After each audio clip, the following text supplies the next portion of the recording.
Thomas? Victoria Thomas is a bad bitch. Can I cuss? I don't know. Okay, well, that's what she is. I am a lawyer, a daughter, a game changer, a life changer. I am a walker of Christ. I'm so many different things to so many different people. But I think that the one thing that has always been important for me is to be purpose. So Victoria is purpose. Awesome. And tell us a little bit about your history. As far as JourneyFit is concerned, how did we get here? JourneyFit was a long journey.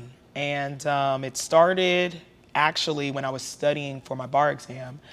I got this idea while I'm studying, and I'm literally writing in the back of my Barbie books. That was our test prep course.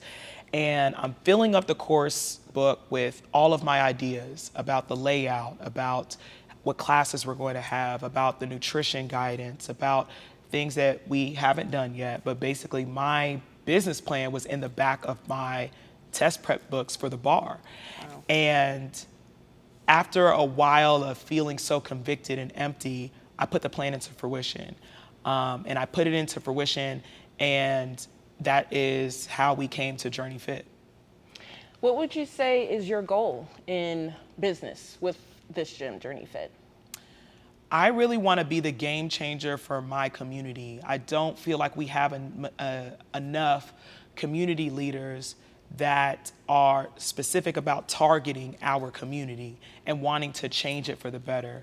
And not just in the sense of working out, but holistically in total wellness. When you think about what changes a person, and everybody automatically thinks of the physical, but the mental, the spiritual, and especially deep with nutrition.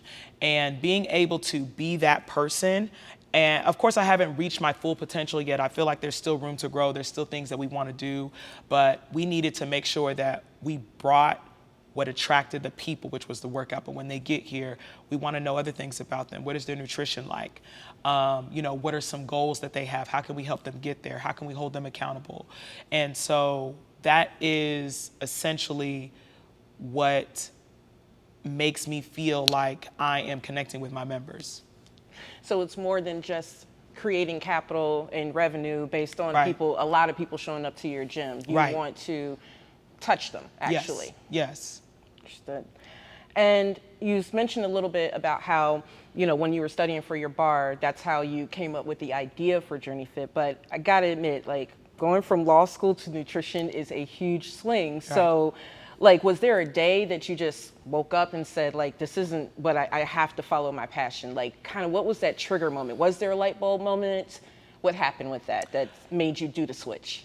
The light bulb moment has always been there. I just ignored that light, if I could be honest with myself. And it came as early as me studying for my entry exam into law school. I didn't really know if I was supposed to be doing this, but I just knew that I never give up on anything that I start. And I had already started that journey and that intention in talking about wanting to be a lawyer ever since I was a little girl. So I felt like I had to be true to myself and what I have told people. I'm always a big person about integrity and thinking that I can't go into anything else other than what I said. So when just thinking about the switch or the light bulb moment for me, it definitely was always there. It was just a matter of me admitting it to myself and being able to be courageous enough to stop the path that I was on. All right. And you did kind of dig into some bullet points as to what makes JourneyFit different than other gyms. Did you have any other things that you wanted to elaborate outside of community involvement and nutrition? For instance, I noticed you have some really high-tech things going on in the front. You have a special app. Can you kind of elaborate on that? Yeah, so big differences of JourneyFit in comparison to other gyms is we are a training studio. So this is not your regular 24-hour fitness or Lifetime. You are going to be led by a trainer if you have a membership. We do do a little entry assessment where we take your body assessment and we just try to find out where you are, body fat percentage, where are you with your metabolic caloric rate. We want to know extracellular mass. We want to know all of these things that make up your body so we can be intentional about your weight loss or whatever your goal is, whether it be to lose body fat or gain more muscle tissue. So your in-body scan is something that just comes with your membership. You do it every 30 days so that we can kind of hold ourselves accountable and hold you accountable to what your goals are. We do have some specialty equipment that is very functional. So you won't see a ton of machines in here because some machines kind of put you in situations that might not be mindful of your range of motion, and that's how people get hurt. While there are some machines that are good for strength training, we just keep it really functional in here and in this space. So all of the equipment that we have is really dedicated towards keeping your body functional, whether we are doing open, closed chain exercises. And so I would say if I could kind of bullet point it, it would definitely be the equipment. It would definitely be the intake process and the accountability, the nutrition for sure, because not a lot of gyms are able to guide you through some type of nutritional accountability and meal plans, and then just overall the vibe for sure. I want to talk about the vibe. Okay. So I do notice that when you come into this gym, it is not like any other gym. Right. You mentioned the vibe, so I want to mention the music that you like to play, just the trainers and their encouragement and the way that they encourage, and things like that. How did you come up with that concept? Because I have not heard of any other gym that does it like this. I was able to just survey other gyms, and especially group classes specifically. I feel like sometimes in group classes, just talking about the playlist only, the trainer is trying to follow this playlist that they know they don't want to play. They want to get a little bit more ratchet, and they won't go there. They don't have enough courage to go there. And that's because they're in this big company like Orange Theory and F45, and it's this huge company where they have to kind of follow these very rigid rules about how the music is structured. One thing that we are about is the individuality of the trainers. So we allow the trainers to elect their playlists. So you'll see that our trainer LD, he's from Florida. So, and just being from the South anyway, we still consider Florida the South. Right. You hearing a lot of Boosie actually on his playlist. but he does have some Florida rappers on him. Right.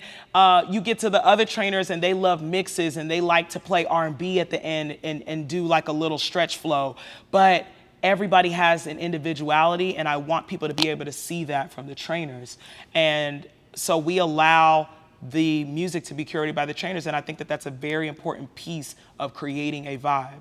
You know, people come to work out, and they want to be able to work out to the music that they want to. I also think that being around people who also have positive energy, that's going to be a huge thing. And being able to hire employees that are able to differentiate that when you come to work, you gotta leave all of your outside baggage, because the people that are coming in here are hungry to be able to have good energy. They are tired. They're exhausted from their day. They're fighting through kids, homework, marriage problems, business problems, to come here and get a good experience. So you have to kind of put that off to the side until you are done. And then at that moment, I feel like there's a playoff of it. Like the trainers are also able to get what they need from the members. So it's almost like even if the trainers might feel tired or the same way, we're feeding off of each other's energy. So curating the vibe is always going to be about setting the intention with the music and then making sure that the leader of that class also has the positive energy that you're wanting to give out. Absolutely. One of the things that I had noticed about JourneyFit was that it is very member-centric, or customer-centric, as some people would say in the sales world. But I like to say member-centric here because from the minute that you download the app and you become a member, it's like it is up to you to fulfill that membership, right? And so, like you said before, there's education, services here. You can come in here and get a good vibe. Is that something that you wanted to, I guess, be different, I guess, from other gym institutions? Because, like I said, for instance, what was I trying to say? So we get notifications, on the app and stuff like that, and then it encourages you to do more, and then you're told that you can get it. Like, so I kind of want you to elaborate on like making sure that the member, when you become a member here, that you're ingrained into a family. Like, how did you come up with that concept? In the beginning, it was harder because I used to do this thing where I would make people feel like they were JourneyFit ambassadors. I had one location. I knew everybody's name because we only had about 50 members. And so, it was funny. I would literally pick certain people to say, hey, we got a new person today. I just want to, and that's all I would have to say is like, hey, Maria, we have a new person today. She's like, cool, I got it. And she would literally be able to be that person's partner through the workout, make that person feel comfortable. And this is no lie. It was about 5 or 7 people that I would task them with. And people were able to see that.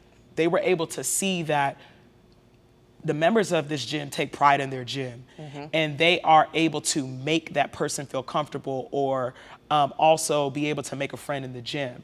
And I never knew that when I was doing that, that I was creating the culture that would be long lasting.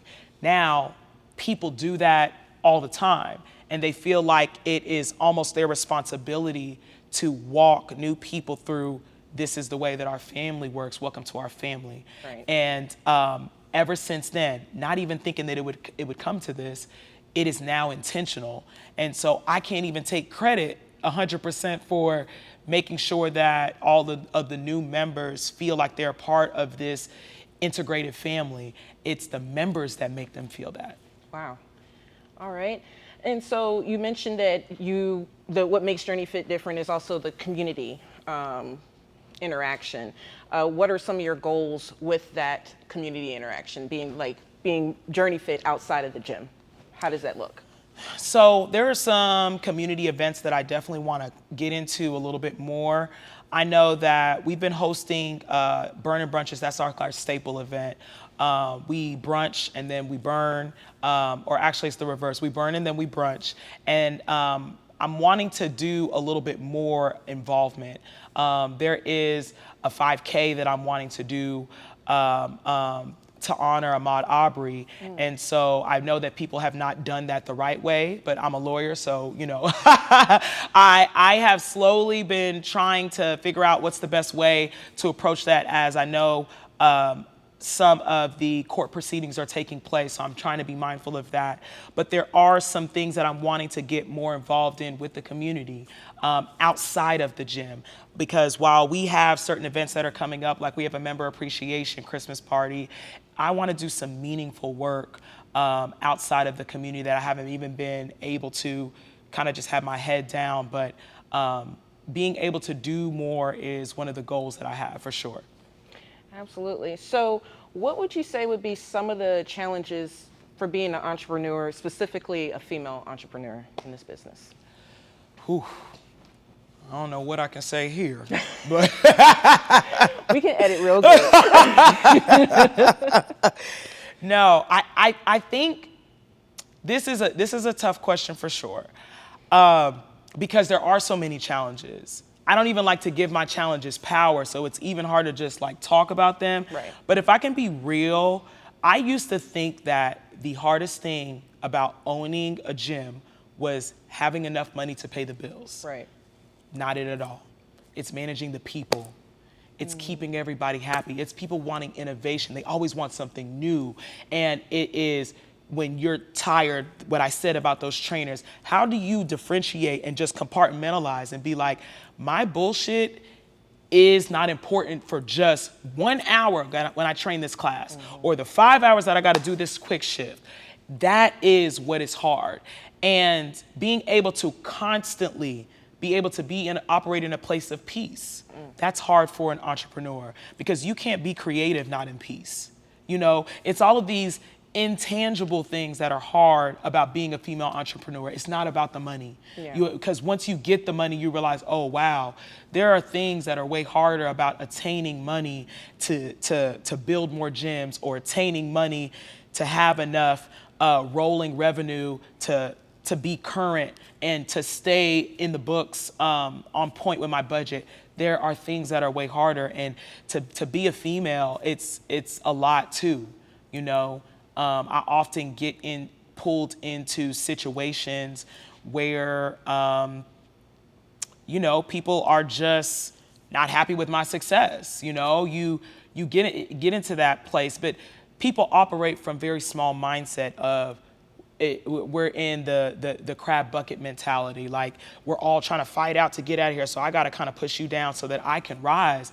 I have always been about inclusion, even for people who have the exact same profession as me. I can't tell you how many times that there are other trainers and gym owners that I have collabed with or done things together with them, because I operate in just a very different space. What God has for me is for me. So I can't fight you for what you have, because if I take what you have, it's not even going to benefit me. At a point in time, it's not going to either stay with me or it's going to blow up in my face. So I've always operated out of that space, and I feel that when other people get to that space too, it'll make it easier. But there are so many challenges to being a female entrepreneur, especially in this specific industry. And I have seen that my success has come more from me not getting more and wanting more and attaining more and all of the desires of my heart. God, I want this, I want this, I want this. It's really operating out of peace, because then I don't have to work. The things just come to me. So that's the way that I navigate that. Would you have any advice for a female, just any industry whatsoever? Just, I have an idea, I want to start this business, but I don't have the first clue about competition in my industry. And so I want to talk a little bit about that competition. Would you have any advice, not necessarily for a female, just any advice when it comes to being competitive in this industry? I would definitely tell them, one, to pray about it. And I don't want this to sound superficial, but this gym literally birthed itself out of prayer. Literally, like from the inception. I wish I could show you guys my books when I first started. I literally was borrowing money from people to pay my rent. And it wasn't just the first month, it was for months. It was for years.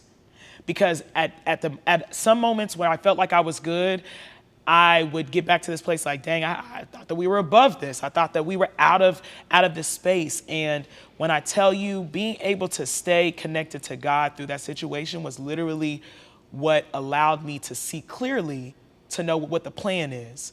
So when you think about females and anybody that is trying to come into an entrepreneur space and they're worried about competition, step one is definitely to pray and dedicate that business to God, because God is going to start walking the things into your life. His burden is easy, his yoke is light.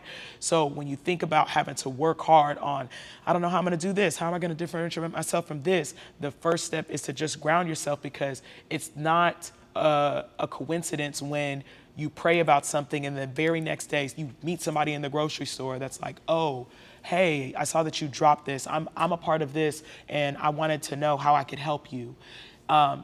Step two, when you get to this place of being able to formalize some type of business plan, we get so hard pressed on trying to make sure that the business plan is full and we have filled in all of the blanks. But being able to just word vomit on a one-sheeter about what are the things that you're going to do to differentiate yourself, that's really all that matters. Because in a place of there's competition. There are gas stations that are right across the street from each other. Right. Target and Walmart can be right across the street from each other. But there are certain things that you can get at Target that you cannot get at Walmart. But why are they both huge Fortune 500 companies? Right. Because they stayed in their lane and they didn't conform to what everybody else wanted. They weren't looking at Walmart to say, I'm going to make sure that I provide better this of Walmart. It's literally about differentiating yourself. And sometimes being yourself is the differentiator, but people are scared to do that. They might not like what all I have to say and how I come, but I promise you that staying true to yourself and just embodying what your purpose is, you're going to differentiate yourself. You're going to be that change agent. So just being able to just clearly state what is your intention, being able to clearly state what problem does your business solve? Because essentially sticking to that is going to make sure that you are different from the next. Got it. And what is the most positive thing about JourneyFit? It's the members. It is the members. I ran a series called JourneyFit TV. Maybe a year ago was when I shot the first couple of episodes. And people were able to see the members that fight to come to this gym every day. Like, all of my members have some amazing backstory. And some of it is deeply embedded in trauma. And so the most positive thing is being able to take everything that is negative about somebody's experience and have them leave it outside and have them walk into these doors and having them get to this place where their endorphins are going crazy, good hormones are releasing, and they can forget about that for just a moment to focus on themselves. So the most positive thing about this gym is literally the members. You know, I'm so blessed to be able to be in this position. Just to be honest, like this, like when God was tasked me to do this, I am honored to be able to do this because this is something that I live, breathe, and think about every single second of every single day. And when I think about what is the most positive experience, it's literally the members. And I can't talk about them enough. Like they impress me, they inspire me. Because when I just sit back and just think about the one-on-one conversations that I've had with some of them and what they go through on a daily basis, I'm honored that they chose this as their home. And so the most positive experience about JourneyFit is being able to change the members' lives. And so we have a celebration coming up pretty soon. Yep. On October 2nd. Yep. Do you want to briefly talk about that celebration? Definitely. So this is the 1-year celebration of JourneyFit Dallas. I have been so excited. We opened right after we were allowed to open because of COVID. So this is a different type of celebration. Right. So if you see people twerking on boxes, just don't at me, ignore that. You know, if you see people doing cartwheels and flips into a stripper split, don't at me. Like, we are excited and we can't contain that excitement because we could have not been here. I can't tell you how many gyms closed during COVID, and we literally opened up like 1 month after the state opened up. And so everything was just like happening in purpose, because if we were in any other state, we've still been closed. And everything happened like so beautifully, and we've rocked it this year. It has been a roller coaster, and I'm so excited to celebrate. So we have classes starting at 7, going all the way to 12. And then we have a tailgate from 12 to 1:30. This is homecoming theme, so there will be some great things happening at the tailgate, some surprises. But we are definitely at HBCU, so you will be seeing all of that embodiment. Nice. Well, Victoria, thank you so much for talking with me, and thank you for your support of the Dallas Weekly. Thank you guys so much.